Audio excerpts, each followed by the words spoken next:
what can we in the U.S. learn about entrepreneurship and innovation from your experience from the African continent? One of the things I would like to say, can you hear me? Yeah, okay. I'll continue. Good ideas, great ideas can come from anywhere. Ideas can come from Ethiopia, Addis Ababa. Ideas can come from somewhere from Silicon Valley, right? If I ask you today, who's the most valuable entrepreneur in the world, most of you are gonna say Steve Jobs, right? So that's the answer that I'm gonna get. And you're right. And Steve Jobs, when he grew up in Silicon Valley in a certain period of time, he kind of get an idea what was going on around there in technology. He took advantage of it and created Apple today that we're using everywhere. At the same time, I grew up in a small village in Ethiopia. Probably I did not get a chance to grow up in Silicon Valley.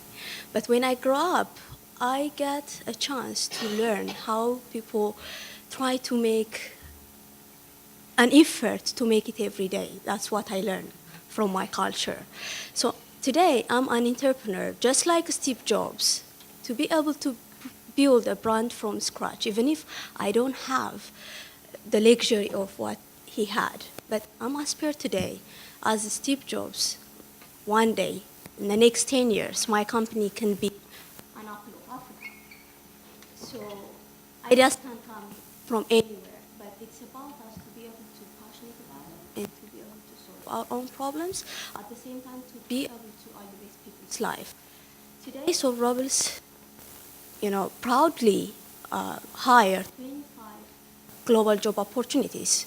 When we open standalone stores, we don't hire Ethiopians because our stores are not in Ethiopia, right? Some of the stores are in Asia, some of them are in Europe, some are in different places. So we managed to be able to open an opportunity for people to be able to come work for Soul Rebels. That means we're supporting everybody. Thank you. That's great. So I loved this sort of sentence in your bio where you talk about shifting the discourse on African development from one of poverty alleviation orchestrated by external actors to one of prosperity creation driven by local Africans, maximizing their talents and resources through workforce development. Can you talk about that vision and how it compares or differs from approaches used by other socially aware businesses like Tom Shoes, for example? I have been working for one of the NGO before I started my company, and I have been working as a voluntarily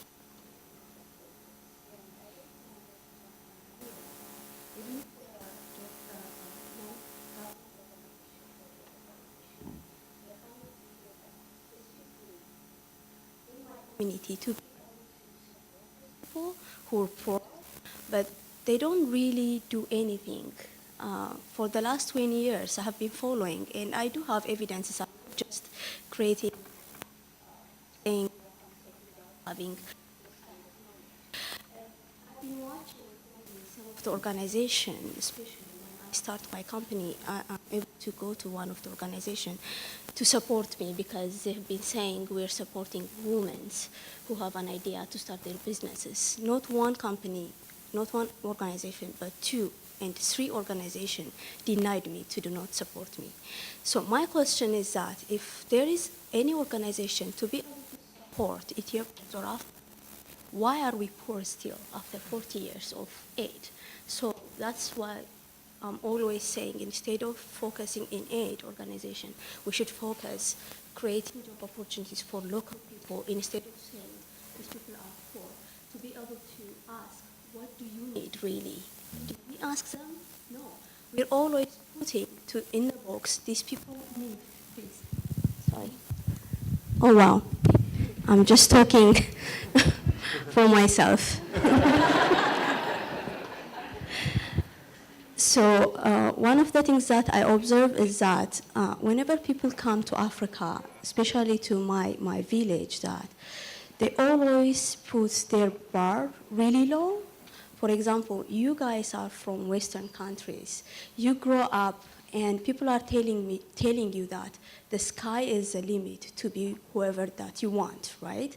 When you come to Africa, you bring in, I'm sorry to say, this kind of idea. Africans need probably a pair of shoes or 1 meal in a day. That's what you're giving us. But we're more than that. We're talented. When Western people come to Africa, to tell you the truth, they don't have any idea about what the next step is in Africa. But they always take the local idea and try to market it. At the same time, they're saying these people are poor.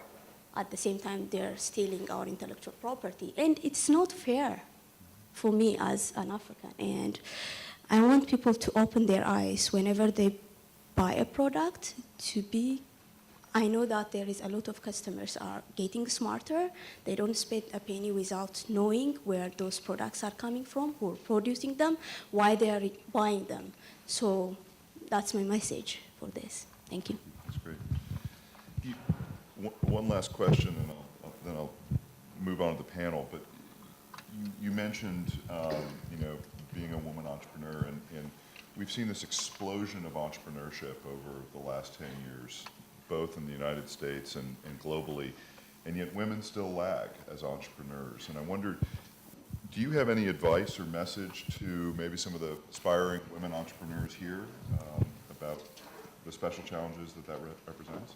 Sure, believe in yourself. That's what I can say. I believe in myself, and I took a risk because we're all taking risks. Even if you guys are from United States or somewhere in Africa, we're human beings. There is always a challenge, and take a risk and believe in yourself. Thank you. So we're slightly underrepresented by women entrepreneurs, but we are fortunate to have two here. So Tania, do you have any advice for people? Yes, sure. Start your business close to a Starbucks, I guess, because you'll need it. You'll be up late. But I think as far as being a woman entrepreneur, it's great to be an entrepreneur. It doesn't matter if you're a woman or not. I think if you can embrace being a woman, you'll maybe come up with better ideas, because women are that way, right? We're just doing many things at one time, and you can think there has to be a more efficient way to do this. And who designed this infant car seat, right? Where your elbows are in and out and twisted, and then you have to go to the orthopedic. So women can figure all this out. Not that men can't, but I think that whatever you are, wherever you're an entrepreneur, you're going to need help along the way. And you will get it from men, you'll get it from women, but believing in yourself is great advice. And just taking that you are a woman and taking all the benefits from that and what you can do. I'm not going to get on my high horse too much, but if women were in larger positions of power and on boards, we'd be a more effective and efficient and economic country.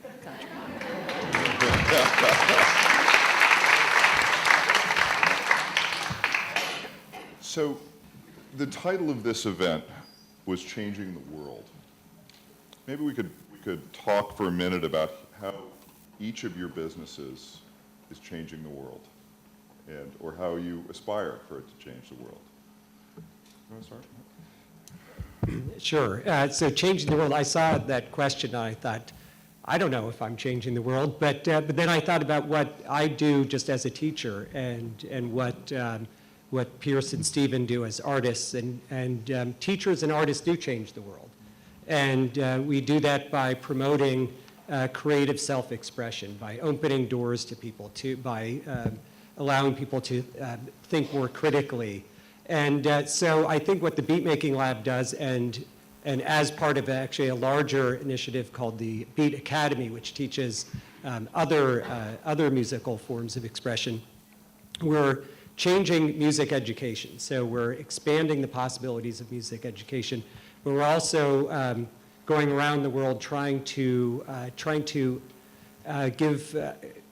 partner with people. It's about partnership, not about giving people things. And it's about partnering with people to allow both parties, the teachers and the students, to find new ways to express themselves. And one thing I'll mention, you point out that I just got a State Department grant, and that's very exciting. It's actually a grant that's supposed to use hip hop to promote cultural diplomacy and conflict resolution. So it does feel pretty grandiose, but the State Department is really depending on me and this team to try to change the world through hip hop. So just keep tuned. We'll see what happens. Absolutely. Al? Great. Yeah, as a guy who does, startups, I think one of the lessons of the journey so far has been missionary, not mercenaries. Is sort of a mantra in terms of creating new businesses. And a lot of that. What do you mean by that? Can you unpack that? Well, for me, a lot of it goes to culture, not product. In other words, the culture of a business, a missionary business, can be so much more resilient, sustainable, attract better talent. There's a lot of advantages to being a missionary business, aside from just the personal satisfaction of doing something that you feel good about and think is helping the world. And to take Songevity as an example, I think it's a good example of a whole class of companies that's been emerging over the last few years. It's a B corporation. I don't know if people here familiar with B Corp as a concept. So this is a way to basically signal to the market and to investors that you care about more than just profit. And it's important to be upfront about that commitment. So it's a B Corp, and it's a really exciting culture there. Attracting people to a business that's trying to spread solar is in and of itself, it's easy. You get great talent that way. And then living it by creating an obsessive culture about the mission. We do a lot of our marketing actually by raising money for schools and churches and nonprofits through a program called Beyond the Bake Sale. We have our own, we're not that big a company, 300 people, but we have an incubator already to help startups come along who want to do solar. And we even get involved in political campaigns. We had a campaign called Globama to try to convince the White House to go solar, which they're now doing. So all those pieces, I think, really work together in terms of attracting talent and creating a resilient organization. Startups, you're going to see into the abyss at some point. And teams, that kind of stress is when teams tend to fall apart. Being a missionary culture, missionary orientation really helps, I think, to make it last. So here's your Debbie Downer alert, since I do mental health issues, but the United States leads the world with the number of citizens that are affected with mental health issues. And you can talk about that for a lot of different reasons, but the World Health Organization says 50% of us will experience a mental health issue at some time. So for my company, if we can decrease the stigma and have people talk about their problems, maybe New Hope wouldn't happen, maybe the Navy shipyard wouldn't happen, maybe these things that are happening where dangerousness has a definition and we can match gun control with mental health issues. And maybe if people can talk about their mental health issues like they talk about their sex lives and there's no stigma, then we've changed the world. Nice. I won't. If you wanted to say something on that point, you can. I think you've already made your point beautifully. But Alec, I wanted to follow up with your distinction or your idea of missionary versus mercenary, and this whole idea of a socially aware business, the kind of vision of the founders around that incorporates more than just making money, and help me understand how that flows through to the customer, and is that an important part of your brand to the customer, for the customer? What role do they play in that conversation? Absolutely, it's incredibly important, and I'll talk about it in the businesses that I'm involved with. But part of why it works, I think, is if that's not the reason you're doing it in the first place, if it's a legitimate, authentic commitment, and that really manifests itself first in the team that you recruit and in the investors that you take on. Everyone needs to know that this is what this is about. We're on a mission to make it easier and cheaper for people to go solar, or whatever that is. And if that, and anybody, I think, who's had this experience will tell you that radiates out to your customers. There's no question it's the greatest asset we have at Songevity. We have really high customer satisfaction, the highest in our industry, and I think it's because we're believers and we're obsessive about it, and that comes across. And Axiom, which is this legal services business, which is, sounds blah, like how could that possibly be missionary? But within that business, we're there because the legal services industry is full of unhappy, miserable people. Oh, I'm a lawyer, that's why he's looking at me like Yes, that. exactly. And you specialize in unhappy people. Yeah, and I'm the Debbie Downer. It's working out beautifully. Exactly. And we're there to liberate people from a system that's really inefficient and is kind of suppressing their sort of inherent talents and abilities. And it sounds abstract, but in the experience of the business, it's actually completely front and center. And our clients feel that. Our clients are also lawyers, and they feel the frustration in that industry, and the fact that we're trying to help really helps us get hired. Does that resonate with you, Mark? Well, yeah, it's, I mean, you're talking about passion and reaching out to customers, and it's funny, I feel that I'm a bit an outsider here because I don't think of having customers. But in a sense, we're all serving people. So I think part of the point is to really think about who you're serving. I mean, whether they're customers or whether they're kids in Chapel Hill or in Congo or in Ethiopia, looking for something and partnering. So I keep coming back to the idea of partnerships and not necessarily, I don't think of selling things or giving things, but working together with people to try to come to a mutual goal.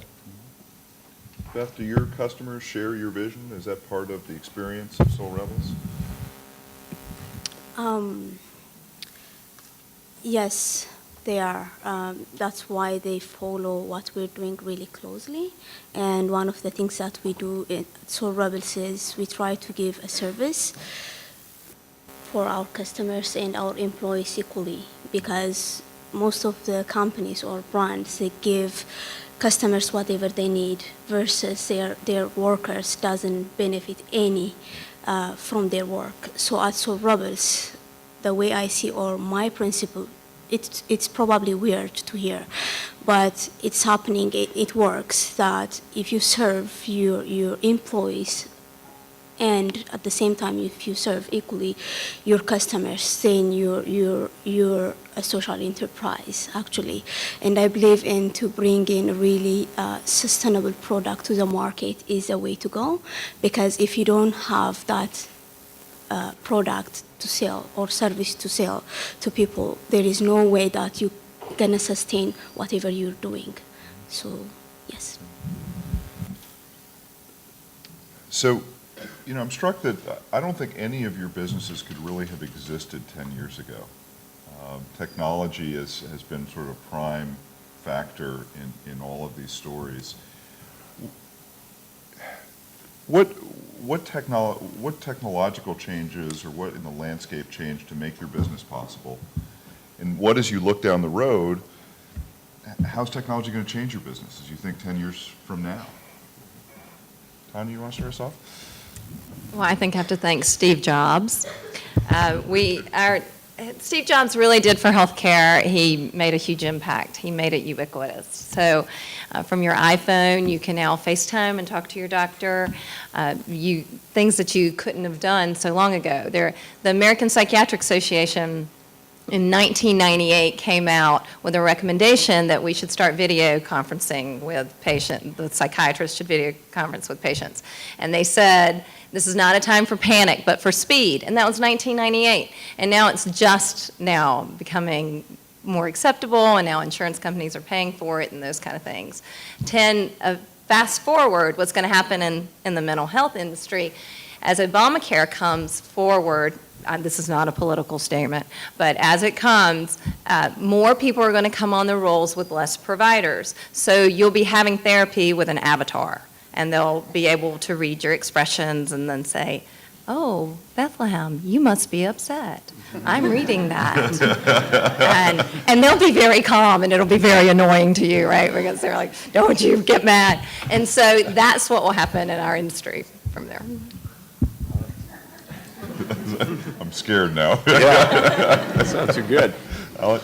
Well, just to take solar as an example, I mean, people are probably familiar, the cost of solar has come down 80% in the last 5 years, and that's a trajectory that's just going to continue, and solar is going to transform the energy infrastructure of human civilization. So that's been exciting to watch and be a part of. That's all? And I think that, well, I'm an arm-waving lunatic about this, but it also happens to be true, and I think that people generally haven't quite clocked how big a deal this is going to be. Because we're only now competitive with fossil fuels, but the lines are just getting farther and farther apart, and we're getting cheaper by more and more, and that's going to cause a lot of changes to happen. Also in our industry, there's a lot of stuff that's not the cost of the actual hardware, but the soft cost around how do you efficiently get this stuff onto people's roofs or where you need it. Sungevity invented a way to use satellites and aerial imagery to design solar systems so you don't have to drive out to the house and climb around on the roof. And that turns out to save, $2,500 per customer, because you have to visit, 8 houses to sell one system. Anyway, so there's a lot of stuff like that that's all technology driven. There's a ton of opportunity in the intersection between the web and solar. And that's what our incubator is all about, clean web.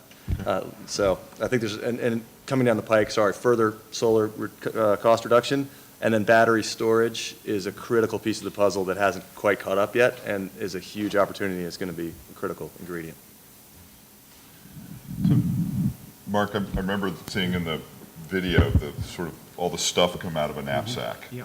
And all that stuff 10 years ago would have been a room, right, or worse. Sure. So beat making is a technologically mediated art. 10 years ago, we wouldn't have been able to do the beat making lab because it would have cost too much. But we send a backpack full of equipment, a laptop, speakers, microphone, software, and we leave it at every place we go. And in fact, we just sent another batch of equipment to Congo.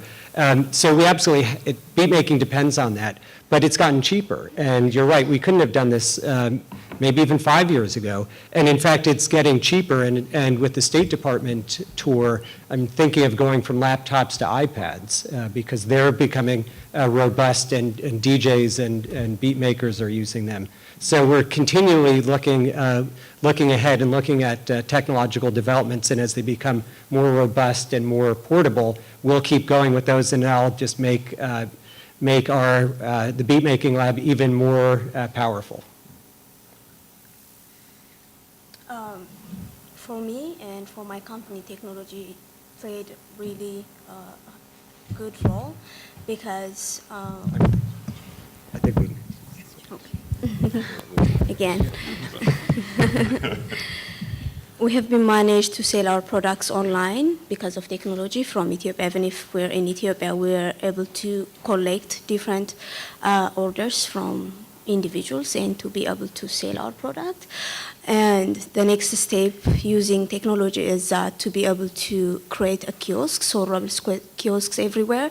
So when people come to the kiosk, they're gonna have fun creating their own footwear and choosing their own colors and things like that to be able to use whatever they like. For example, if this university have their own color, if the team wants to wear Soul Rebels product, they can come in and order their own trims and using their own color. So we are about to launch Soul Rebels kiosk in different places. I wish I do have a chance to bring one kiosk here for you to use. I know that there is gonna be a lot of order, but I will work really hard to be able to bring in one kiosk for you. Then I can take it to somewhere else. Anyways, technology played a really good role in my business. And what do you think is going to happen in the next 10 years or 10 years from now? What's your business going to look like? Well, one of the things that we're trying to figure out is that to be able to give customers their power back, that means instead of me deciding for a customers, this is what I'm going to produce for you, and you buy whatever I produce, but instead of saying that, the customers can say, this is what I want. And they can let us know on their iPad or whatever mobile. And at the same time, the factory can access that order in a real time. They can interact with each and every customers, and they can follow, just like a pizza, right?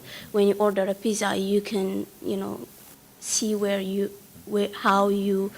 how the pizza have been made. Right? The same concept, we can do it in Soul Rebels, and we have been working on that project, but I don't know how long it's going to take. But in 10 years, I think we're going to be, as I said, an apple of Africa. So we're going to use technology again and again.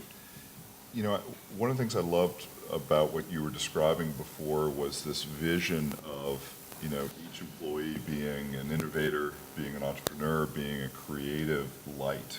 And I think one of the things that happens so often in the technology field is that we look at technology as a way of commoditizing people or eliminating people, and sometimes it feels like the entire economy is on this relentless march to get rid of people.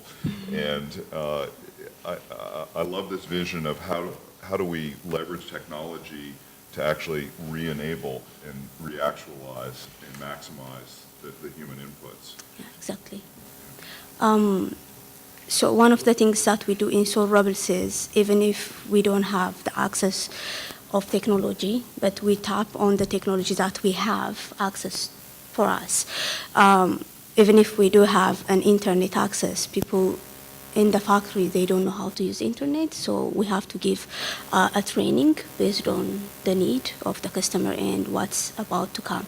And we give a training bringing people from outside, like Germany and Canada, and the group of people that have been working in Soul Rebels is improving their skill to use the technology, because that's what the future is all about, right? Using the human resource that you have and at the same time leveraging the technology to take you to the next level.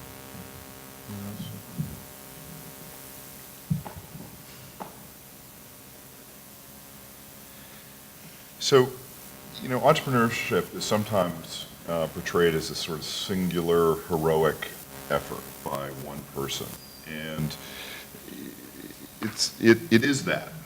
But it is also a lot more, right? It is whether the support is meager or robust, whether you're in Addis Ababa or in Chapel Hill, North Carolina, you are a product of the environment, and you draw nutrients from those environments.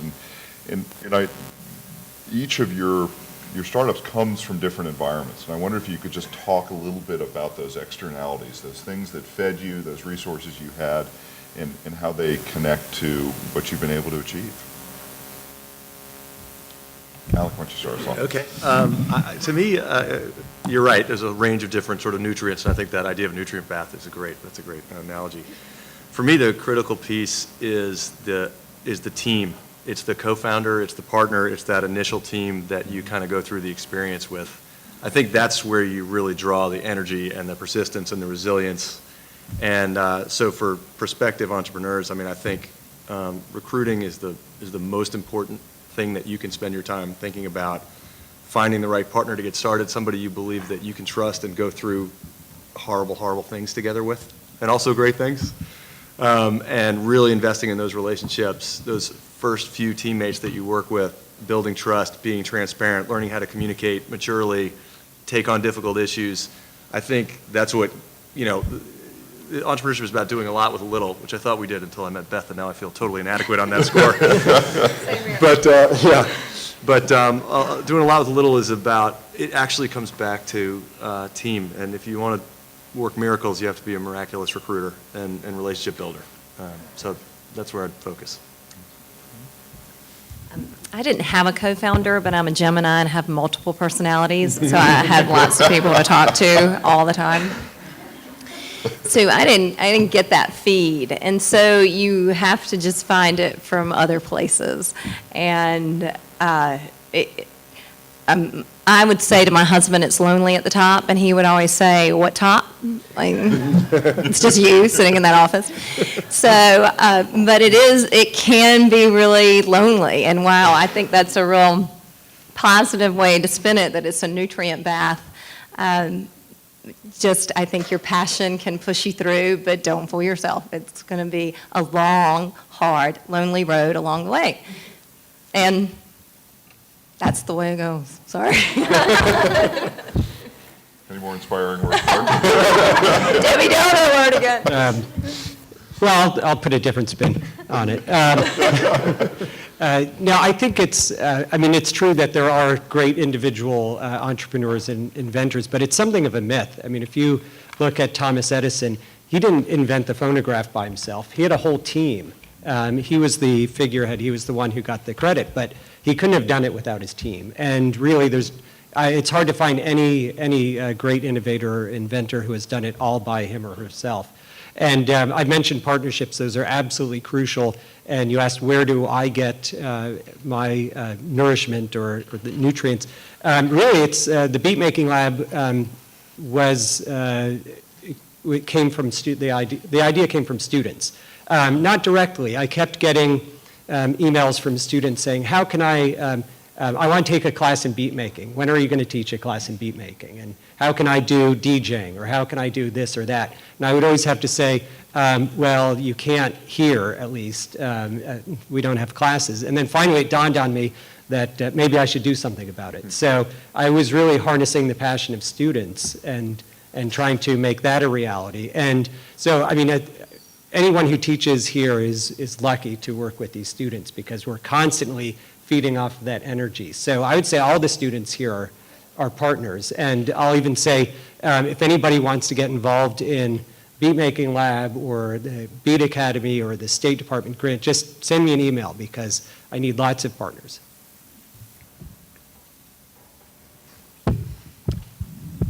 Well, to be an entrepreneur is a journey, right? You start from something small and you scale it up. And your business become probably your first child because you're gonna have to nurture it each and every day until it starts like walking by itself. It's probably gonna take 2 years or 5 years. It depends on what kind of business that you do. For me, it took me more than 3 years to be able to see the fruit of the work that I have been doing. And in that journey that I realized that I have to put together a really strong team sharing my passion, right? So it's a little bit tough or hard on entrepreneurs to be able to find that team. Because at the end of the day, you're gonna be a leader. When you're a leader, your leadership is gonna be behind you. Whenever you travel, people are gonna have to make your company working, right? I'm here with you today, but there are people working on behalf of me. So your leadership shows whenever you're not around there. So you need to have, even if it's individual who are having an idea, but to be able to build a strong team, that's the key. And to be able to collaborate with different people who have got the same idea with you is a way to go because it's just a child and you need to be patient until it grows up. Thank you. Can I redeem myself? Just a minute. Because the good news is I absolutely cannot even stand here or sit here and say that I did it all by myself at all. There's certainly help along the way. It's just at the end of the day, where does the buck stop? But to Bethlehem's point, I feel like I'm tying it up with a little positive bow right here, is that I started the company, I birthed the baby, and then I just sold it in October. And so I'm getting this worse, aren't I? But it wasn't that kind of human trafficking thing. It's that, that's a good thing. I birthed the baby, I brought it up, and now it's going to go to a better home with a better mom and with a team that's going to take care of it. Because to their point, it's exactly right. You can have a mediocre strategy and a great team, and you'll do well. And now my baby is going to go with a good team, and that is the fairy tale, the end. Nice save. So, it's interesting the commonality of all your answers around people.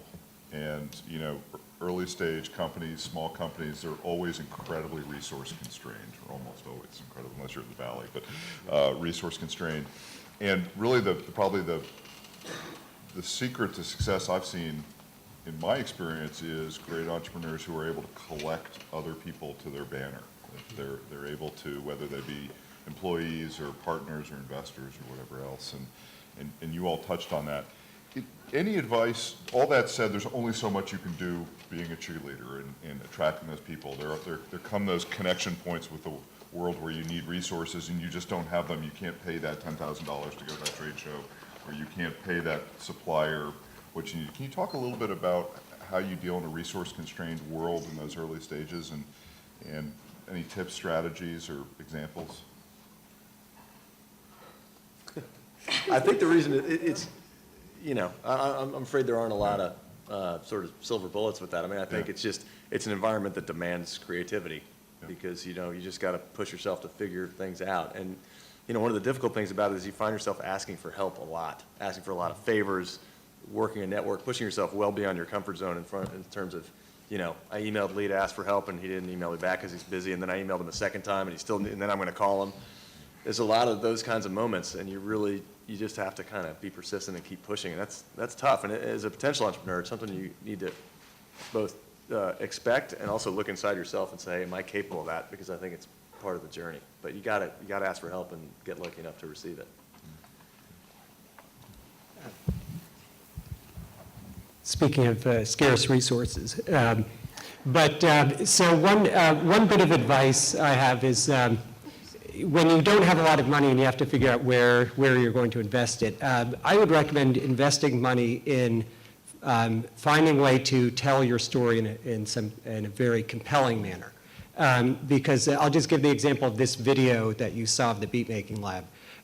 We were able to we raised money to send these artists to Congo, and that's all the money they had. And they said, we want to bring along a videographer so we could capture that story and tell it.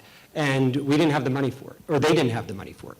And so I fronted a few $1,000s. It wasn't that much. It was just to get Salim there and get him some equipment and whatever else he needed. And that turned into everything else. That was the next step. That was the key step that went from a one and done situation where we might have just had that nice experience and come home to a PBS series, to grants, to, I would say the State Department grant couldn't have happened if our story hadn't been out there. So if you have scarce resources, I would think hard about ways to promote your story, to get it out there, and do it in a very compelling way. Video is one possibility, but that certainly worked for us.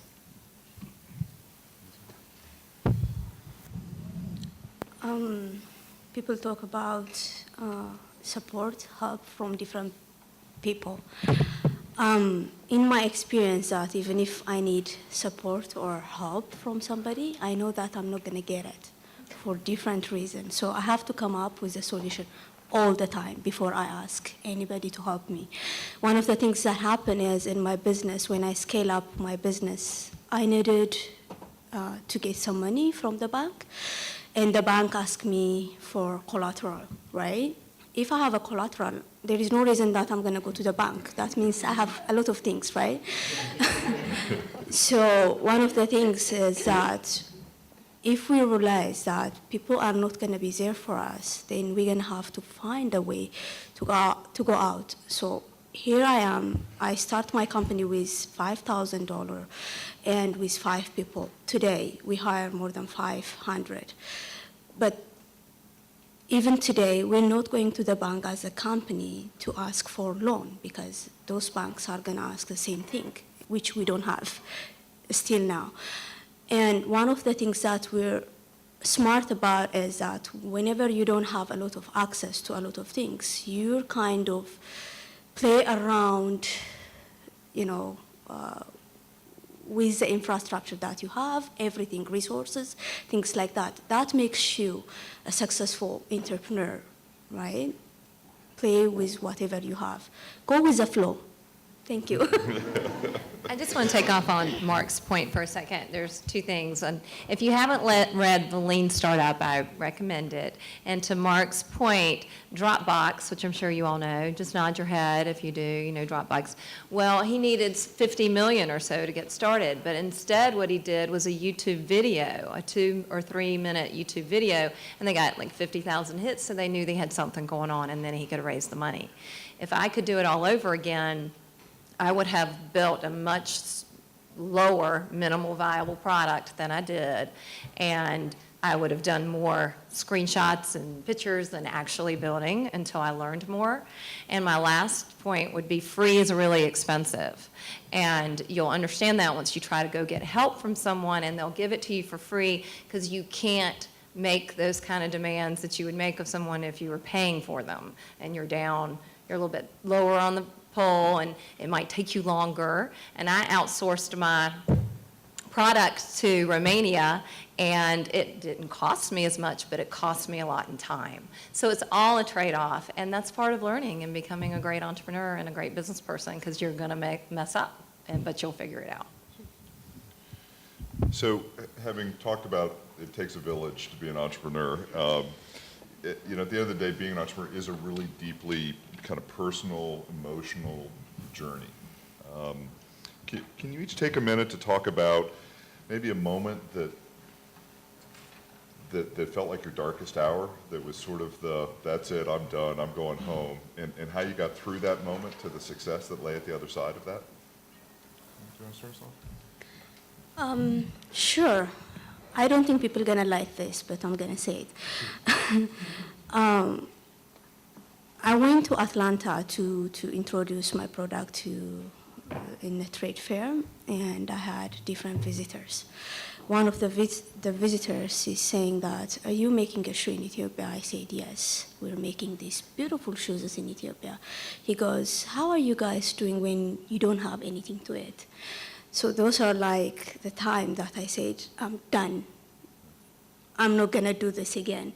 And at the same time that another person came to the stage and say that to my booth, "I wanna order 3,000 pairs, and I want you to make sure that you're giving another 3,000 pairs for your people who doesn't have a pair of shoe." I was like, "No, people have a pair of shoe in my country. I don't think they need shoe."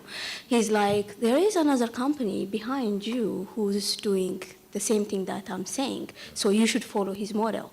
So these things really bothering me, and sometimes I'm gonna say like, I'm done, but I'm not done.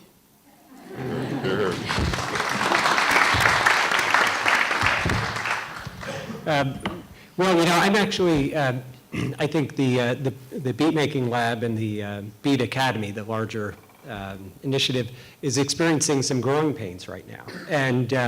And really just recently, there's been some friction and some communication problems among some of my partners. And so that's been difficult when you realize that you're not on the same page as people.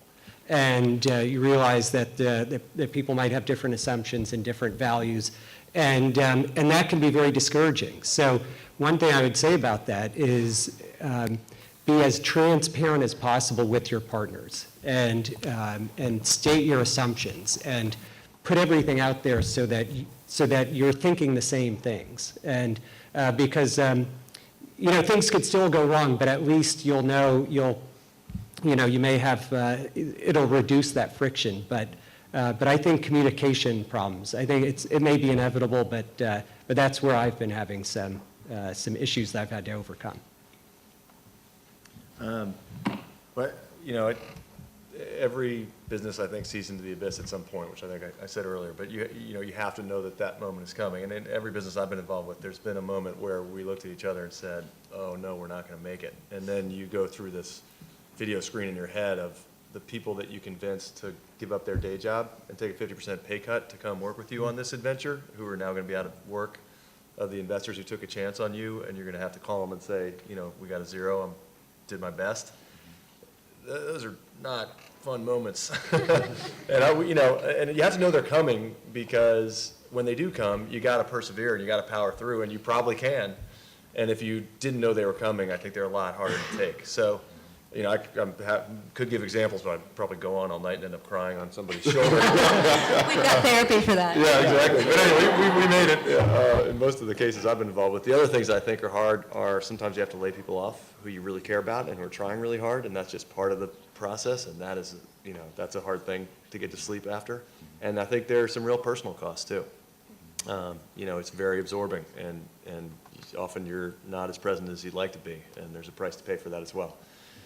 This is all very depressing. There's great stuff about it too. We're going to get to that any minute. I think when Lee asked that, I had so many flashbacks, it was hard to pick one, but one in particular does stand out, is that two of the biggest companies in my space got together. And I've been working on both sides of the fence, and they got together, and I felt like somebody had punched me in the stomach. So I did what every good entrepreneur should do, and I went to Starbucks and thought, what am I going to do? So that's what started, what am I going to do from here? And you just get creative, and that's when I thought I've got to either get acquired or partner with somebody, and I had the options to do both, and I just credit Starbucks. So.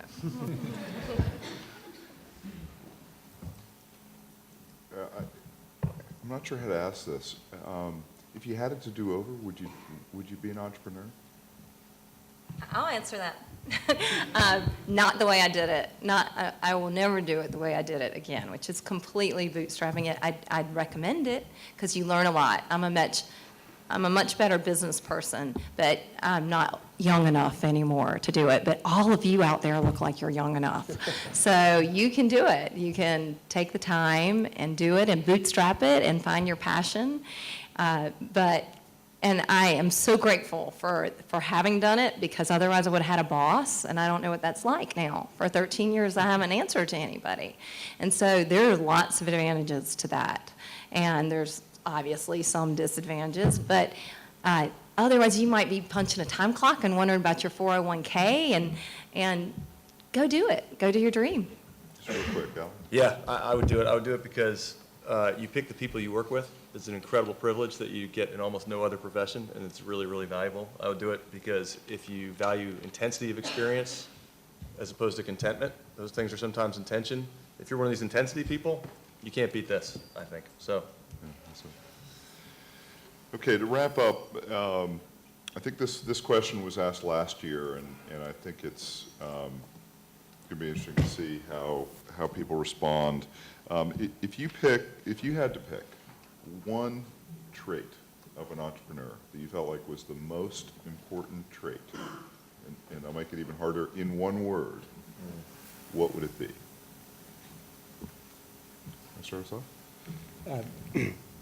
Sure, I'm glad to start off because I suspect we'll all say the same thing. And my guess, I don't know if I may be wrong, is passion. That you need, I mean, without passion, good ideas are useless. Money is not going to take you very far. But with passion, you could overcome all sorts of things. So I think that kind of drive to succeed is absolutely crucial. I'll take another P word, Alec, for 12. Perseverance. It has to be P now. That's not good. Persuasiveness? Yeah. Yeah. I would have prioritized energy, which is a version of that. Passion. Great, so I think we have a few minutes for Q&A, but before we jump to that, maybe you could all help me thank the panel.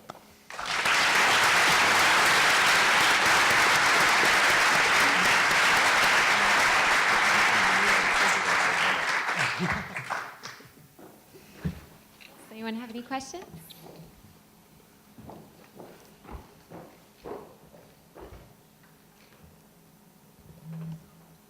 So we kind of talked about how your environment kind of works like a nutrient bath, feeding your ideas and passions. Do you think that traveling and kind of being exposed to different nutrient baths fosters entrepreneurship, and in what ways? Anybody? Well, I'll answer that briefly. I mean, absolutely, travel is crucial. It doesn't have to be around the world, but I think it has to be to other cultures, and culture can be within your own country or anywhere. But the beat making lab, I think it gets richer every time it goes to a different place and learns. We take so much from different ideas, different values, different traditions. So I think that's absolutely crucial.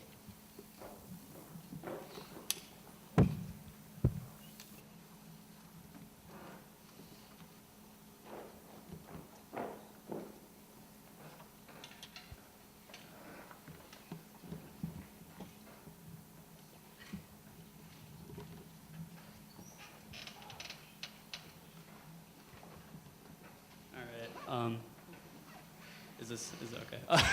You mentioned earlier, you were talking a lot about teams and really how building the right team can be very important to the success of a new startup. So for us aspiring young entrepreneurs, what advice would you have about finding the right people? I know that's something that I have trouble with, finding the best people to be the best teammates. How do you go about finding these people?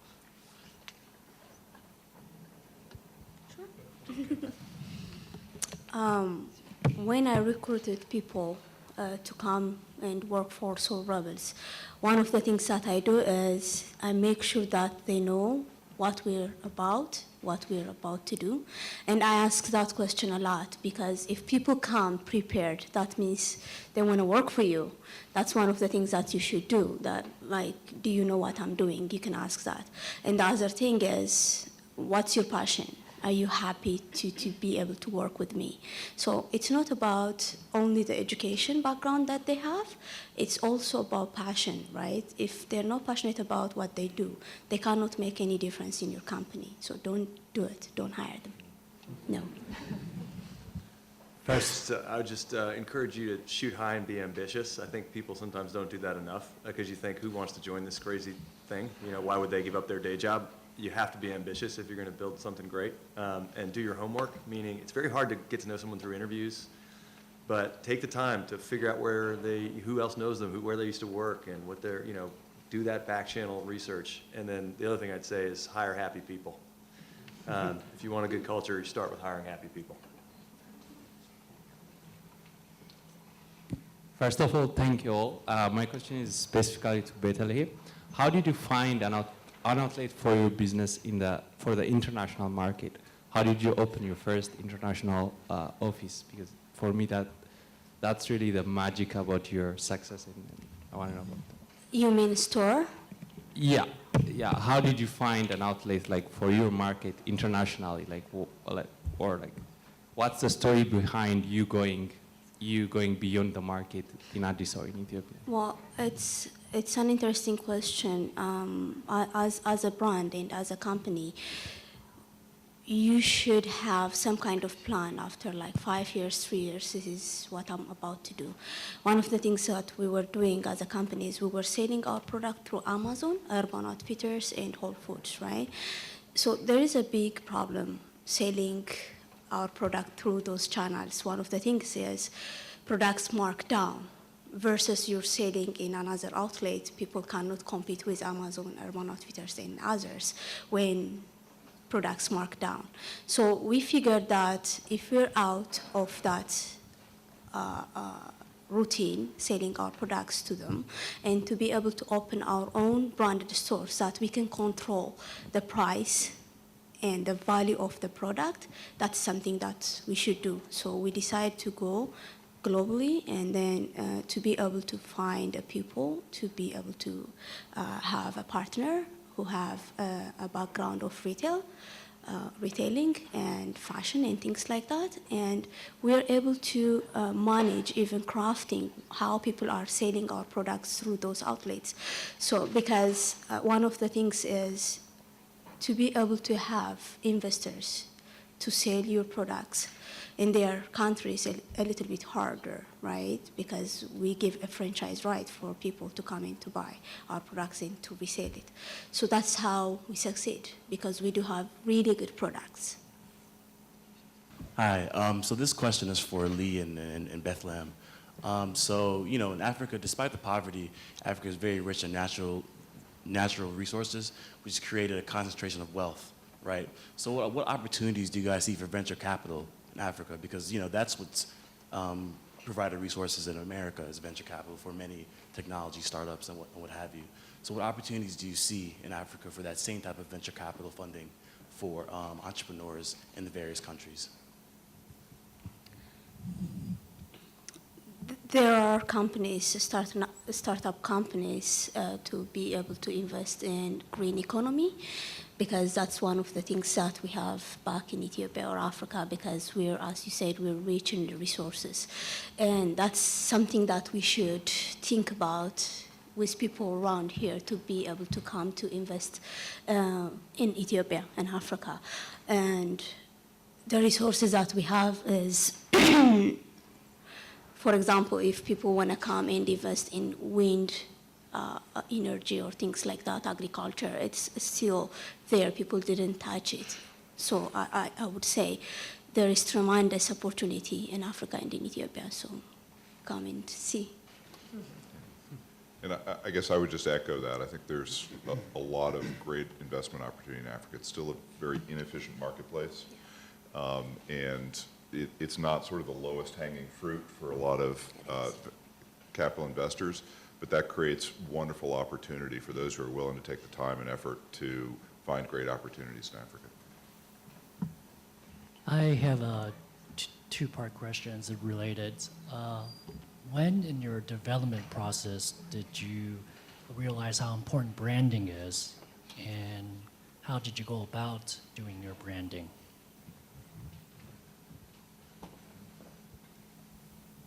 That's a great question. You know, it's you're obviously a believer in brand, and I'm right with you. And I think most people who've had some good fortune in entrepreneurship also agree.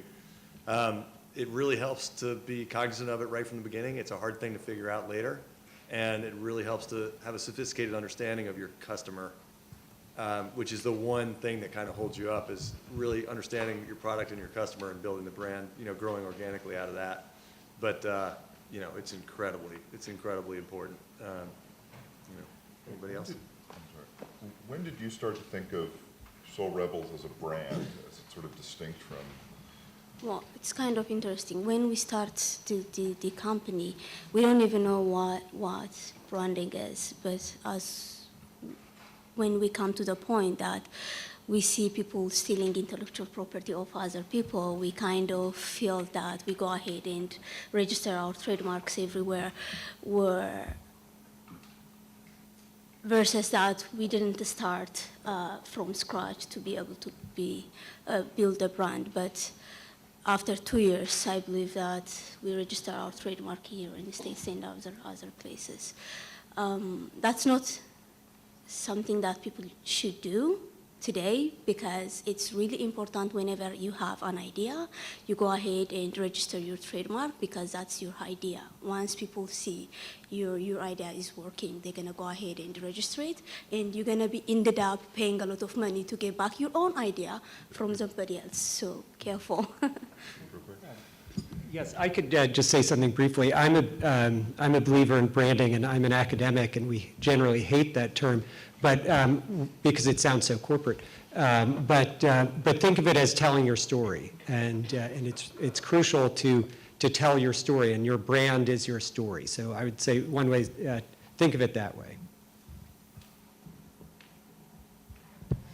One more question?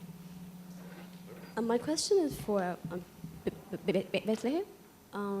So what was the Ethiopian people's reaction to your product? Was it like able to be like marketed really well in Ethiopia? Because I know as a fellow Ethiopian, we are really like interested in buying like foreign products. So like now that you have like an Ethiopian like shoes being produced in Ethiopia, how is them being like marketed? And my second question is there any like opportunities for like Ethiopian investors to invest in your company? That's really interesting question. To answer the first question is we do have a branded store in Addis. People can come and buy, and 2% of our production goes to Addis. That means people are engaging with the brand, which is good.